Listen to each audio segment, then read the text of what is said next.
কিছুই বুঝতেছি না। আব্বা এই নেন আপনার খাবার। ভাই আমার ভুল হয়েছে যে কান্না ধরছি, তুই আর আমার আব্বাটা আইস না, আমার খাইতাম দে, তুই যা। আচ্ছা আব্বা।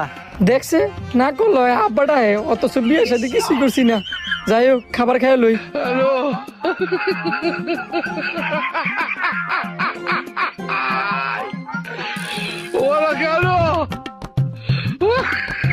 ওয়েটার, এই যে আপনার বিল। আরে এতগুলা টেকে লিখিয়া কি ব্যাপার? তার কথা বিলের কাগজ, এতগুলা টেকে লিখিয়া?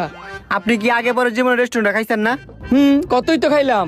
আমার মনে হয় না আপনি জীবনে রেস্টুরেন্টে খাইছেন। যদি খাইতেন নই তাহলে তো জানার কথা। বর্তমান যুগে যে রেস্টুরেন্টে খায় হেরেন তো বিলটা হয় না, বরঞ্চ উল্টা হারে টিয়া দিয়ে দিতে হয়। কি কোন যে খায় হ্যাঁ আবার টেও দিয়ে দেয়? শুধু টাকা না, আপনি যদি চান বাসার জন্য খাবার পার্সেল করেও দিয়ে দিতে পারি।